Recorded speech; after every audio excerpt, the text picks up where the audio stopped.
Oi, como este vídeo é destinado a diversos públicos, a proposta então é não discutir se você tem a crença na Bíblia ou não. A questão da crença é pessoal. A proposta é apenas refletir sobre o conteúdo textual que se encontra escrito na Bíblia e algumas interpretações. Antes de entrarmos no assunto deste vídeo, eu proponho 3 reflexões. Cientificamente, nós somos bilhões de pessoas morando em uma bola girante em torno do Sol, e essa bola é um pontinho invisível em algum lugar do universo. Existe vida inteligente no universo além de nós? Cientificamente, não é possível provar nem que sim, nem que não. O ser humano consegue se comunicar com alguém do outro lado do mundo em tempo real, por meio de ondas, e consegue fazer clonagem de animais. Tudo isso é espantoso, mas nós percebemos como real e literal. Da mesma forma, eu tenho a facilidade em acreditar que o nascimento virginal, a ressurreição física e a subida de Jesus aos céus foram reais e literais. Mas isso é fé. A questão da fé é pessoal. Com relação aos elementos relacionados a espírito, tais como derramar, beber, encher, entrar, sair, fonte, interior, eu entendo que são simbologias, isto é, não tem um sentido literal físico, porém é real. Eu entendo que o texto utiliza esses elementos da nossa realidade do mundo físico a fim de tentar expressar uma outra realidade, porém não física, mas sim metafísica, espiritual. O batismo no Espírito Santo. Outra tradução correta é batismo com o Espírito Santo. Esta expressão aparece 7 vezes na Bíblia. Introdução. Antes do nascimento de Jesus, Deus, por meio do profeta Joel, disse que derramaria do seu Espírito sobre toda a carne. Depois do nascimento de Jesus, João Batista disse que Jesus iria batizar as pessoas no Espírito Santo. Jesus disse que quem tivesse sede, que viesse até ele, e ele daria de beber da água viva. A água viva é o Espírito Santo. Depois que a pessoa bebesse, a água viva se tornaria em uma fonte no interior da pessoa, formando um rio dentro da pessoa, e a pessoa não sentiria mais sede. Isso dá uma ideia de permanência. A água viva é o Espírito Santo que seria dado depois que Jesus fosse glorificado. Jesus disse que se ele, Jesus, não partisse, o outro Consolador, ou seja, o Espírito Santo, não viria. O que é batismo no Espírito Santo? Jesus, antes de partir, orientou os discípulos a ficar em Jerusalém, porque em poucos dias eles seriam batizados no Espírito Santo. Depois, Jesus subiu aos céus, recebeu do Pai o Espírito Santo, ou seja, a água viva, e Jesus derramou o Espírito Santo. Ou seja, o Espírito Santo, que é a água viva, foi derramada, caindo, vindo sobre os discípulos, sendo recebida pelos discípulos, e os discípulos beberam dessa água viva. Isso aconteceu no dia de Pentecostes, ou seja, no último dia da festa israelita das 7 semanas. O apóstolo Pedro disse que esse acontecimento foi o derramamento do Espírito Santo sobre toda a carne, conforme Deus havia dito por meio do profeta Joel. E com isso entende-se que o batismo no Espírito Santo é o derramamento do Espírito Santo. Tempo depois, o apóstolo Paulo disse que todos foram batizados no Espírito Santo e que todos beberam do Espírito Santo. Não só os judeus, mas os gregos também, ou seja, os gentios também. Gentil significa não judeu. Mas, se no dia de Pentecostes, somente os discípulos que eram da Judéia é que foram batizados no Espírito Santo, quando é que o batismo no Espírito Santo ocorreu entre os gentios?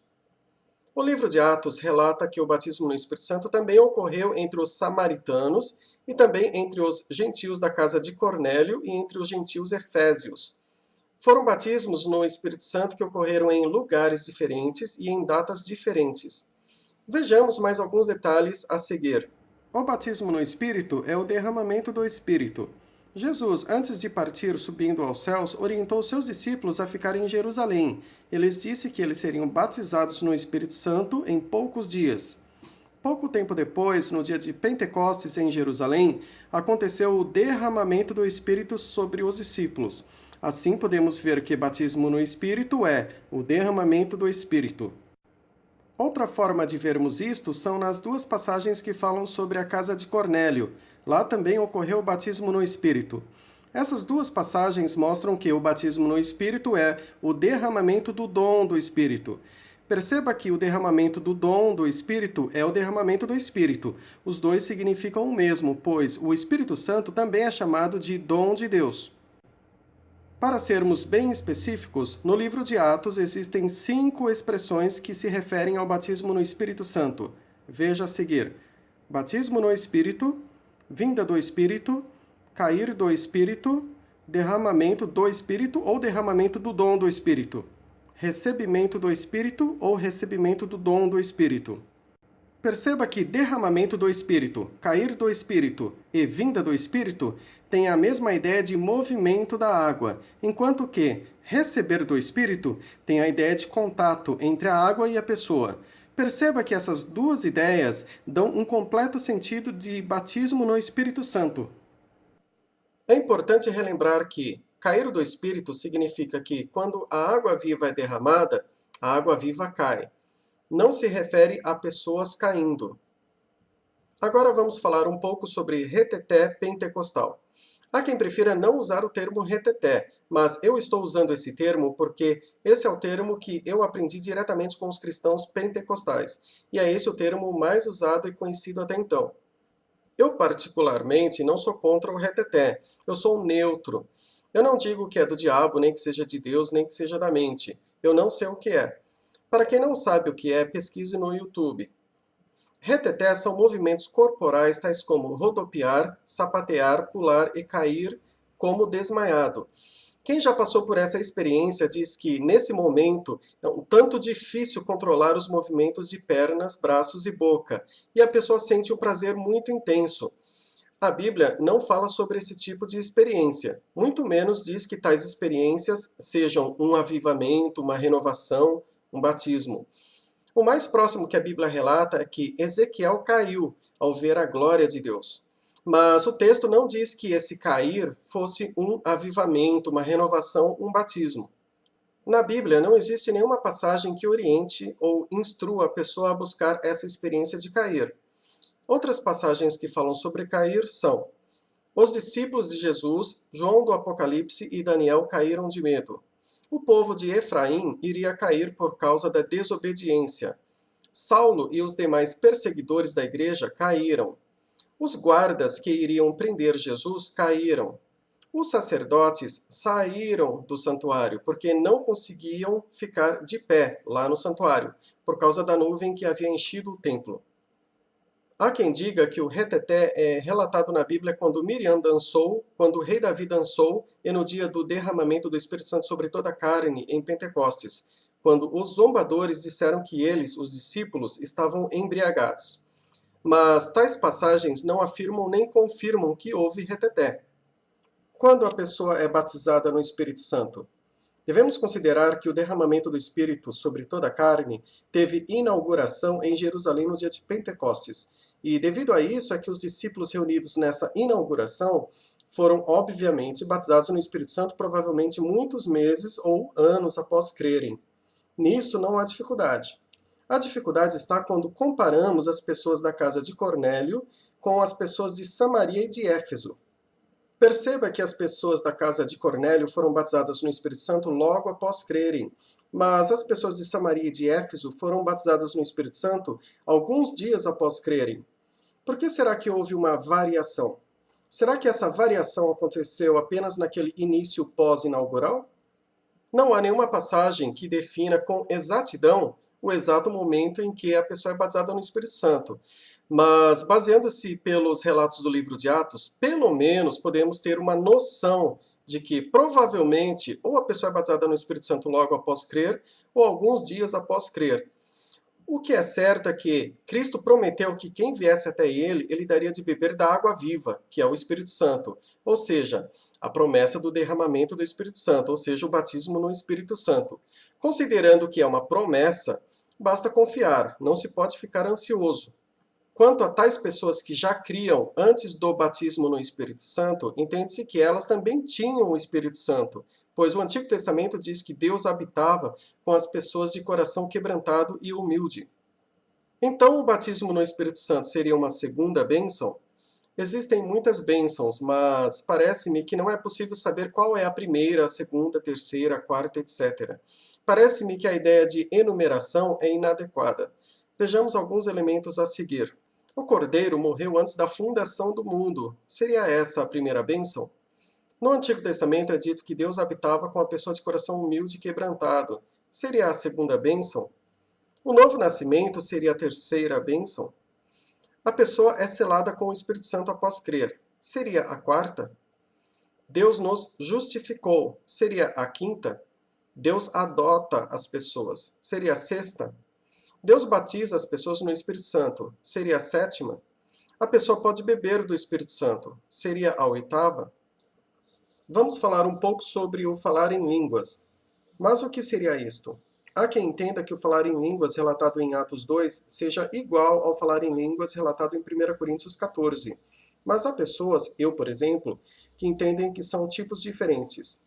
O falar em línguas de 1 Coríntios 14 é o seguinte: é dito que quem fala em línguas não fala a homens, mas sim a Deus. E em espírito fala mistérios, edificando a si mesmo. Quem fala em línguas, ora em línguas, e quem ora em línguas, o espírito da pessoa ora, mas a mente fica infrutífera.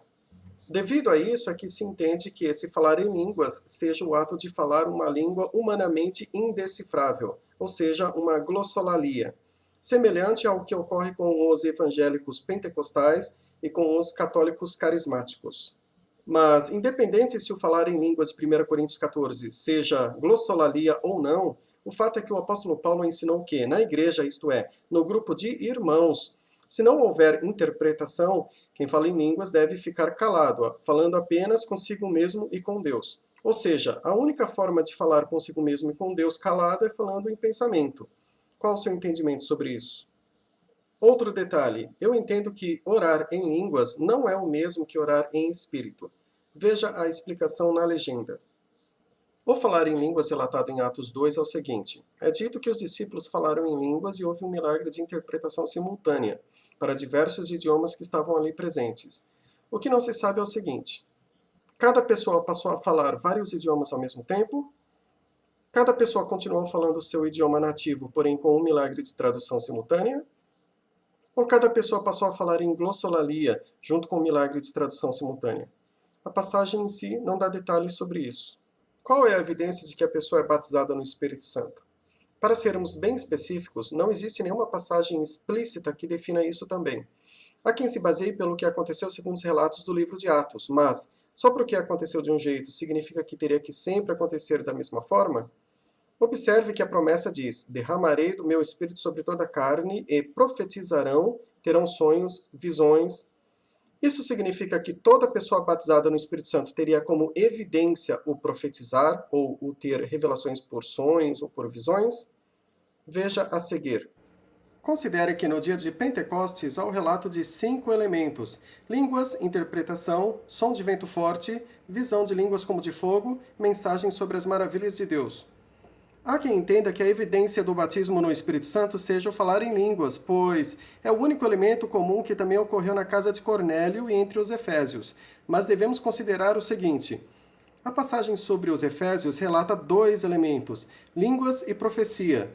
Se é dito que eles falaram em línguas e profetizaram, dá a entender que houve interpretação.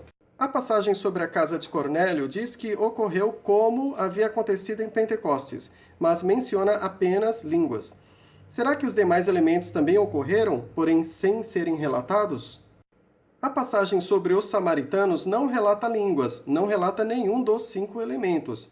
Embora a passagem não informe, entende-se que entre os samaritanos houve alguma evidência, pois o mágico Simão viu que o Espírito Santo estava sendo concedido. Mas como que o mágico Simão conseguiu ver isso? Será que Simão conseguiu ver porque tinha o poder da magia, assim como aquela jovem que tinha o espírito de adivinhação em outro relato? Ou será que Simão percebeu os 5 elementos, ou pelo menos as línguas e a interpretação? Há quem diga que houve reteté. O fato é que a passagem em si não afirma nem confirma nenhuma dessas possibilidades. Ou poderíamos imaginar que, em cada caso, Deus age da forma como quer, seja com os 5 elementos ou com nenhum deles. Reflita. A Bíblia fala sobre profecia falsa, mestres falsos. Você descarta a possibilidade de existirem línguas falsas, encenações? De fato, os que crerem falarão em novas línguas, etc. Mas isso significa que cada pessoa teria todos os dons ou cada pessoa teria somente alguns dons? Independente de qual seria a evidência, devemos considerar que o apóstolo Paulo disse que todos os coríntios eram batizados no Espírito Santo, mas também disse que nem todos falavam em línguas e que nem todos profetizavam. Com isso, entende-se que existem pessoas batizadas no Espírito Santo que não falam em línguas e que não têm o dom de profetizar. Considerando que as línguas relatadas em 1 Coríntios 14 sejam uma glossolalia, seria essa glossolalia a mesma falada hoje pelos evangélicos pentecostais ou pelos católicos carismáticos? Eu creio que sim, mas eu acho que existem pessoas que fazem encenações. Será que já existia glossolalia antes do nascimento de Jesus Cristo? Há quem diga que Ana, do Antigo Testamento, estava falando em glossolalia quando estava orando, mas o texto em si não afirma nem confirma isso. O falar em glossolalia seria uma evidência garantida de que tal pessoa é batizada no Espírito Santo? Eu entendo que não, por dois motivos. Eu não descarto a possibilidade de existirem pessoas que encenam uma glossolalia, sendo pelo fato de a glossolalia dar uma impressão de boa espiritualidade, ou por outro motivo. E eu não descarto a possibilidade de que a glossolalia também possa acontecer com pessoas não batizadas no Espírito Santo. Veja o seguinte, segundo a mestranda em Ciências da Religião do Mackenzie, Sueli Aparecida Cardoso Carvalhais, em seu artigo publicado na PUC, os registros mais antigos de glossolalia são do ano 1100 a.C., em que um adorador de Amon falou em glossolalia. Platão, em seus diálogos, também relata o falar em glossolalia. Qual o seu entendimento sobre isso? Embora não exista nenhuma passagem explícita que defina a evidência do batismo no Espírito Santo, existem passagens explícitas que definem qual é a evidência de um discípulo de Cristo, de um filho de Deus, a prática do amor ao próximo. Jesus disse que seremos reconhecidos como seus discípulos se amarmos uns aos outros assim como ele, Cristo, nos amou. Pelos frutos conheceremos a árvore. Se a pessoa não apresenta tais frutos, ou a pessoa ainda é um crente carnal, criança em Cristo, ou a pessoa é joio. A pessoa deve buscar o batismo no Espírito Santo? Há quem diga que na oração mencionada em Atos 1, versículo 14, os discípulos estavam buscando o batismo no Espírito Santo. Há quem diga que eles estavam pedindo proteção da perseguição. O fato é que a passagem não afirma nem confirma nada disso. Na Bíblia não existe nenhuma passagem orientando a pessoa a buscar o batismo no Espírito Santo. Se a pessoa entende que o Espírito Santo já habita em si, eu não vejo sentido em que essa pessoa ore a Deus pedindo o Espírito Santo, pois tal pessoa já tem o Espírito Santo habitando em si. Mas, se alguém não veio ainda até Jesus, caso tal pessoa queira, poderá vir até Jesus, e ele vai dar da água viva, ou seja, Jesus vai batizar tal pessoa no Espírito Santo. O ato de vir a Cristo e beber da água viva está diretamente relacionado com o ato de crer em Cristo. Mas o que seria crer em Cristo? Seria crer na existência de Cristo ou crer nos ensinamentos de Cristo? Eu entendo que seja crer nos ensinamentos de Cristo, obviamente praticando conforme a pessoa consegue, pois ninguém é 100%. Fé sem boas obras, sem amor, é uma fé morta, inválida. Qual o seu entendimento sobre isso? Se tal pessoa já veio até Jesus, não há por que se preocupar. Basta tal pessoa confiar que Jesus cumpre o que promete. O que a pessoa sente quando é batizada no Espírito Santo? A Bíblia não fala sobre isso. O que acontece primeiro, o batismo no Espírito Santo ou o batismo com água? O livro de Atos relata tanto o batismo com água acontecendo antes do batismo no Espírito Santo, quanto o inverso. O batismo no Espírito Santo é o mesmo que batismo na morte de Cristo? Eu entendo que não, pois o batismo no Espírito Santo é um derramamento, e o batismo na morte de Cristo é o nosso sepultamento junto com Cristo, espiritualmente falando. Lembrando que Cristo não foi enterrado, mas sim colocado em um túmulo aberto na rocha. Relembrando, antes do nascimento de Jesus, Deus, por meio do profeta Joel, disse que derramaria do seu Espírito sobre toda a carne. Reflexão. Isso significa que antes do nascimento de Jesus, já existia derramamento do Espírito, pelo menos sobre algumas pessoas? Se sim, entende-se que antes do nascimento de Jesus, já existia batismo no Espírito Santo, pelo menos para algumas pessoas. Qual o seu entendimento sobre isso? Quando Deus encheu a Bezalel, no Antigo Testamento, esse enchimento aconteceu por meio de um derramamento? Jesus, após ressuscitar, assoprou o Espírito Santo sobre os discípulos. Esse assopro foi um batismo no Espírito Santo? Essa passagem não explica, mas perceba que o assoprar é diferente de um derramamento. Por isso, entende-se que não seja um batismo no Espírito Santo. Na Bíblia, não existe nenhuma passagem que oriente ou instrua as pessoas a assoprar sobre outras pessoas. Seria o selamento com o Espírito Santo exatamente o mesmo que batismo no Espírito Santo? Parece-me que são aspectos diferentes, embora diretamente relacionados. Qual o seu entendimento sobre isso? O enchimento do Espírito Santo. Também podemos dizer plenitude do Espírito Santo. Agora vamos relembrar a diferença entre derramamento e enchimento.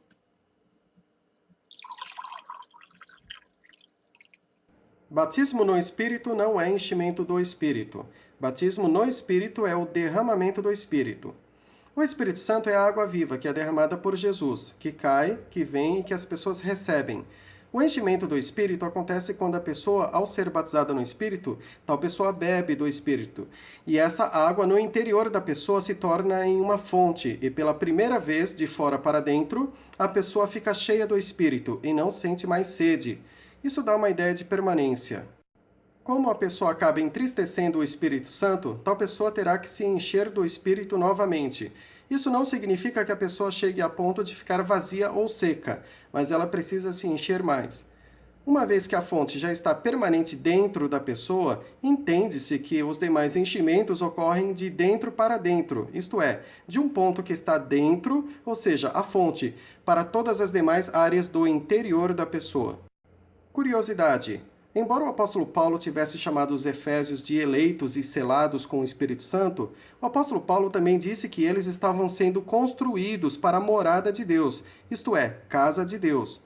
E o apóstolo Paulo orava para que Cristo habitasse nos corações deles. É nesse contexto que o apóstolo Paulo diz: não entristeçam o Espírito Santo com o qual vocês foram selados. E também disse: encham-se do Espírito Santo. Agora vamos observar as passagens que falam de forma direta sobre enchimentos do Espírito em pessoas. Há duas palavras gregas que expressam o enchimento do Espírito Santo em pessoas: pimpleme e pleró. A questão é: existem dois tipos de enchimentos? Ou somente um tipo com dois aspectos? Ou outro entendimento? Que isso não está explícito na Bíblia, mas o que podemos fazer é observar o contexto de cada passagem e comparar. Observe e compare. Passagens que contêm a palavra grega pimpleme. Deus encheu a Bezalel para executar trabalhos artesanais. Na antiga tradução do Antigo Testamento do hebraico para o grego, conhecida como Septuaginta, encontramos a palavra grega empimpleme, uma variante de pimpleme. João Batista foi cheio do Espírito desde o ventre da mãe, e depois anunciava o arrependimento. Isabel ficou cheia do Espírito e bendisse a Maria e a Jesus. Zacarias, cheio do Espírito, profetizou. No dia de Pentecostes, os discípulos, cheios do Espírito, falaram em línguas. O apóstolo Pedro, cheio do Espírito, falou com ousadia. Os discípulos oraram e ficaram cheios do Espírito, e anunciaram a palavra de Deus. O apóstolo Paulo ficou cheio do Espírito e depois de alguns dias anunciava o Evangelho. O apóstolo Paulo, cheio do Espírito, repreendeu Elimas. Passagens que contêm a palavra grega pleró. Jesus, cheio do Espírito, foi guiado ao deserto. Os discípulos deveriam escolher homens cheios do Espírito. Estevão era um homem cheio do Espírito. Estevão, cheio do Espírito, viu a glória de Deus. Barnabé era um homem cheio do Espírito. Os discípulos estavam cheios do Espírito. Aqui é a única passagem na Bíblia onde encontramos a ordem explícita, direta: encham-se do Espírito. Conforme podemos observar, parece que o resultado de tais enchimentos foram artesanato, anúncio de arrependimento, bendizer, profetizar, falar em línguas, falar com ousadia, anunciar o Evangelho e repreender. Perceba que são atividades diferentes. Parece que tais enchimentos capacitaram ou impulsionaram tais pessoas a executar ações diferentes. Parece que o Espírito Santo capacitou ou impulsionou tais pessoas conforme quis. Isso se parece com a questão dos dons do Espírito, os quais são concedidos conforme o querer do Espírito. Uma coisa muito importante a relembrar é o seguinte: o apóstolo Paulo disse: mesmo que eu falasse a língua dos anjos, profetizasse, tivesse uma fé de remover montanhas. Sem amor, nada tem valor. Para muitos que profetizam e expulsam demônios e realizam milagres, Jesus dirá: eu não conheço vocês. No Antigo Testamento, há outras ações parecidas com o enchimento, a saber, o Espírito de Deus entrou em Ezequiel. O Espírito de Deus revestiu a Amazai, a Zacarias e a Gideão. O Espírito de Deus veio sobre os mensageiros de Saul, sobre Saul, Azarias, Otoniel e sobre Jefté. O Espírito de Deus repousou, ou como diz outra tradução, se apossou de Sansão, de Saul e de Davi, e saiu de Saul. Davi pediu a Deus que não retirasse dele o Espírito de Deus. A pessoa precisa fazer jejum de comida mesmo e orar pedindo a Deus o enchimento do Espírito? Na Bíblia não existe nenhuma passagem que diga que a pessoa precisa fazer jejum de comida mesmo, a fim de ser cheia do Espírito Santo. Em Atos 4, versículo 31, é dito que os discípulos, ao orarem, ficarão cheios do Espírito. Perceba que essa passagem não está afirmando que, para que a pessoa fique cheia do Espírito, a pessoa precisa orar, pedindo a Deus o enchimento, mas apenas está relatando que, após orarem, eles ficaram cheios do Espírito. Quanto à questão da oração, eu não sou contra a prática de fazer orações longas, de orar no monte, de orar de madrugada ou de participar de campanhas de oração. Mas é importante observar que, na Bíblia, não existe nenhuma instrução dizendo quantas vezes a pessoa deve orar por dia, nem quantos minutos cada oração deve durar. Eu entendo que aquela passagem que diz, orem sem cessar, não tem o sentido literal de orar 24 horas por dia, mas sim de orar todo dia. Na Bíblia não existe nenhuma passagem que diga que orar de joelhos, no monte ou de madrugada seja melhor.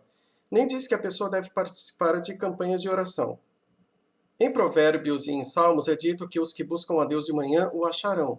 Mas perceba que tais passagens não excluem os outros períodos do dia, nem diz que o período da manhã seja melhor.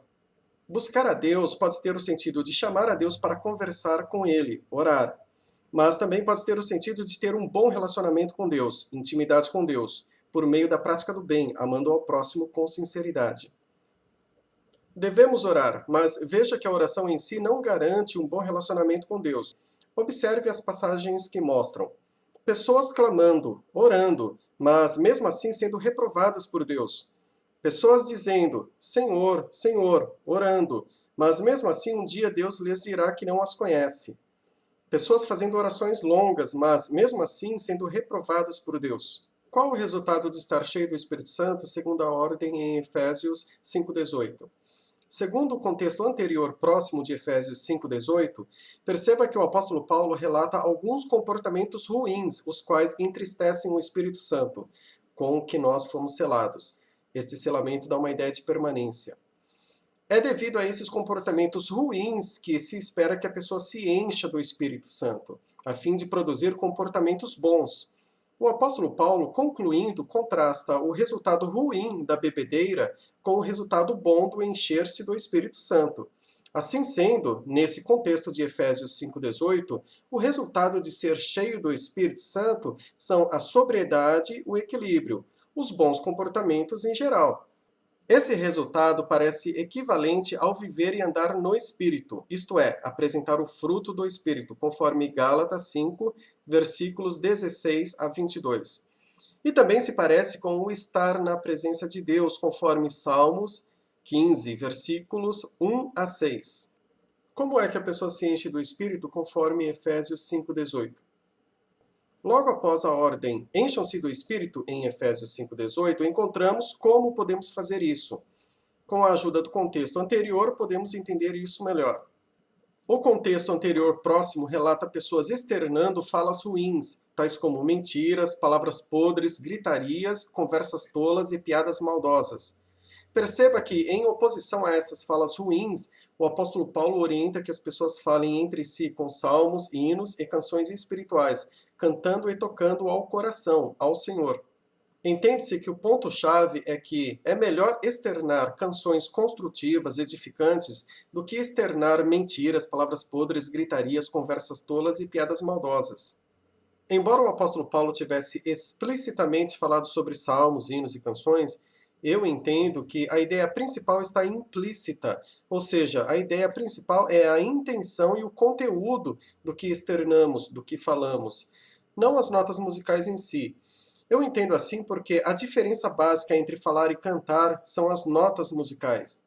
Será que se retirarmos as notas musicais, a intenção e o conteúdo daquilo que falamos perderia o efeito?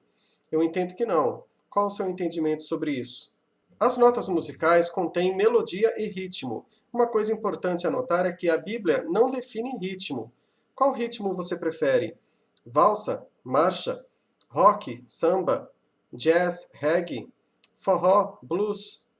Considerando que cânticos espirituais sejam cânticos com letras bíblicas, Cantares 7, versículos 1, 2 e 3 se aplicariam a esse contexto? É um trecho muito bonito, mas eu acho que não. E Juízes 19, versículos de 22 a 30? Eu entendo que não.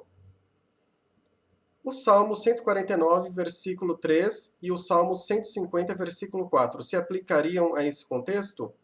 Eu penso que sim. E o Salmo 137, versículos 8 e 9 se aplicaria a este contexto? Eu entendo que não. Um detalhe muito importante a observar é que, embora possamos louvar, ou seja, elogiar a Deus com cânticos, com instrumentos musicais, com danças, tais atos devem ser validados pela prática do amor ao próximo, pois sem amor nada tem valor. Sem amor, cantar, tocar, dançar seriam equivalentes a honrar a Deus da boca para fora. Seria como uma embalagem bela, sepulcro caiado, pintado de cal, mas com um conteúdo feio, restos mortais. Um detalhe importante é que louvar é elogiar, ou seja, é possível louvar a Deus sem precisar cantar, sem precisar tocar instrumentos, sem precisar dançar. Basta que nós o elogiemos de coração, por exemplo, em pensamento. Finalizando, resumindo, para que a pessoa possa ser cheia do Espírito Santo, conforme Efésios 5, versículo 18, a pessoa precisa externar coisas boas em vez de coisas ruins. A pessoa precisa praticar a gratidão e também precisa praticar a humildade. Muito obrigado.